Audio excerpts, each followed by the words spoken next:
it banana or banana? Which English accent is correct? Well, the answer, it depends on where you live. Somebody from Manchester, Sydney, or Auckland will most likely pronounce it banana, as in arm, banana. At the same time, someone from Chicago and Vancouver is almost definitely going to say banana. Both are different and both are right. English is the world's common language. It's the most used language, with an estimated 1.5 billion people using it as either their first or second language. Over 400 million people are native English speakers, with the majority coming from the US, the UK, Canada, Australia, New Zealand, and Ireland. With such a diversity of cultures and backgrounds in the English-speaking lot, it's only natural that an incredibly wide range of accents has evolved, which lead many to debate who has the correct English-speaking accent. Is it the sophisticated enunciation of a BBC News reader? Or perhaps it's the American accent, known around the world thanks to the power of Hollywood. Others may argue that it's the flat, evenly paced twang of the Australian English speaker. Many would contend England's English is the quintessential accent, mainly because the language evolved on English shores. Others might say that America's cultural and economic global influence dictates that the North American accent is the one to aim for. And recently, some organizations and companies around the world have opted for the more neutral-sounding Australian accent to voice their products and messages. Native speakers themselves are often divided as to which form of the English accent sounds the best. There are many Australians, Canadians, and Americans who are fiercely proud of their accents, as the accent defines who they are and where they're from. The same applies for New Zealanders and the Irish, who have distinctive English accents that represent their unique place in the world. Naturally, ask anyone from England about the most correct-sounding accent, and they're likely going to quickly inform you that it's logically the English accent. To be fair, they have a point. Sharing the same word for nationality in a language isn't a coincidence. But it might be easier to look at which English accents are the most preferred around the world. What accents do corporations and government bodies opt for when the first language isn't English? The range of preferences is pretty interesting. For example, in Japan and South Korea, the North American accent seems to be the most preferred. This likely stems from America's deep involvement in reshaping Japan after World War II and its role in the Korean War. In both countries, the American presence had a deep impact, both culturally and economically. Most educational materials in these countries use American accents, while commercials and announcements are generally presented in American English.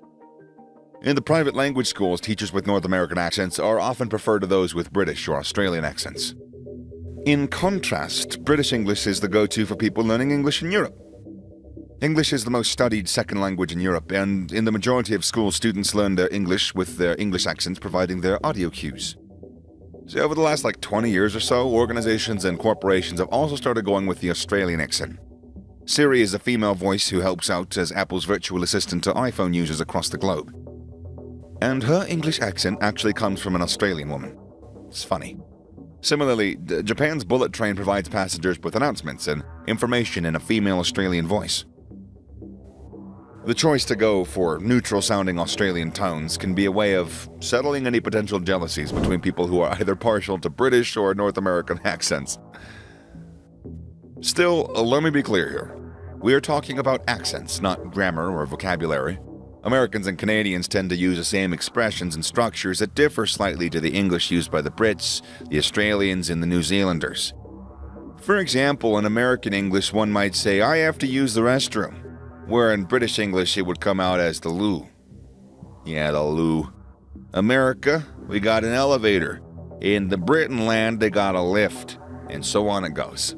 Again, there's no correct English when it comes to spelling color, with or without a U, and someone from England soon figures out that the footpath is also the sidewalk when visiting North America. Oh, yeah, you fancy a bit of a walk on the footpath?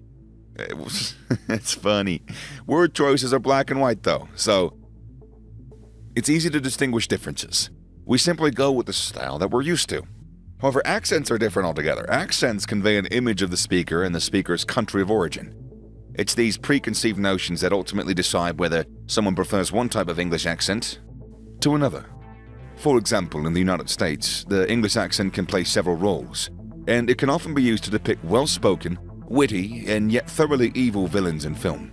The same accent is also seen by many in North America as the quintessential example of sophistication and class, and can be adapted to sell and promote high-end luxury goods and products.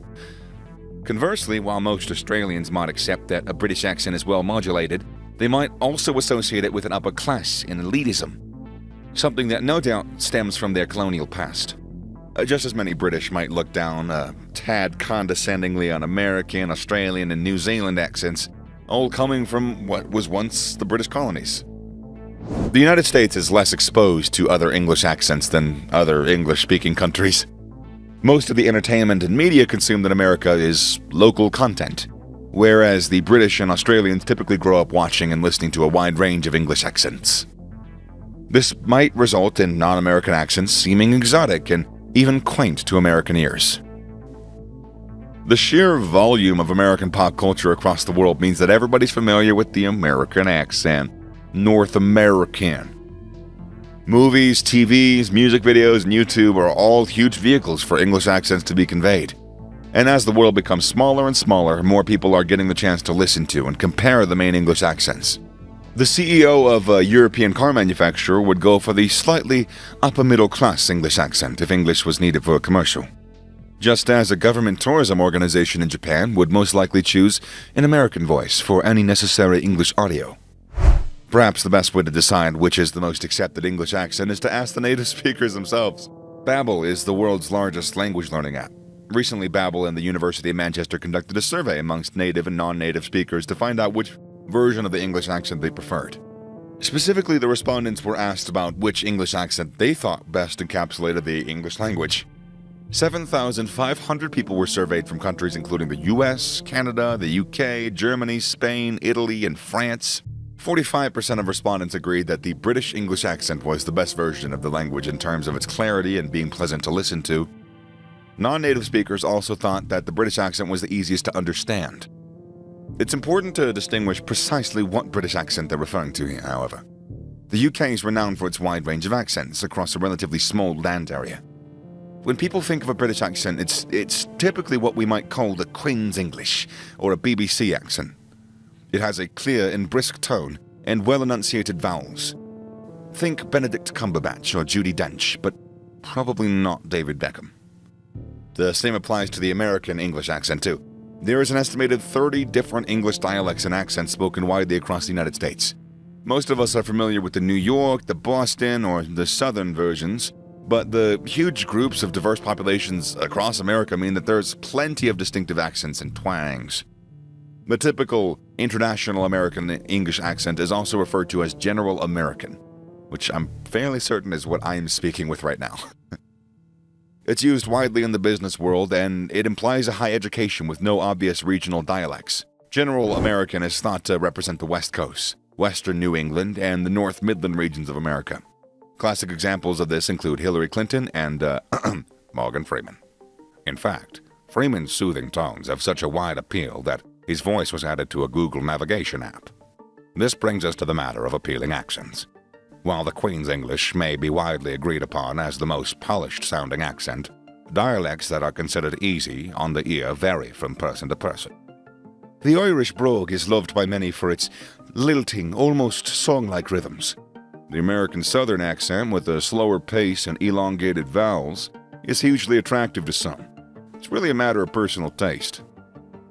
The no-nonsense New York accent, the cheeky London Cockney slang, or the laid-back, almost sleepy Australian drawl. The best English accents to understand have to be clear to both native and non-native speakers alike. In this case, the Queen's English, General American, and the Australian accents seem to have it. The simple answer is that there's no correct accent. It's just a matter of preference. As for tomatoes or tomatoes, well, that's up to you.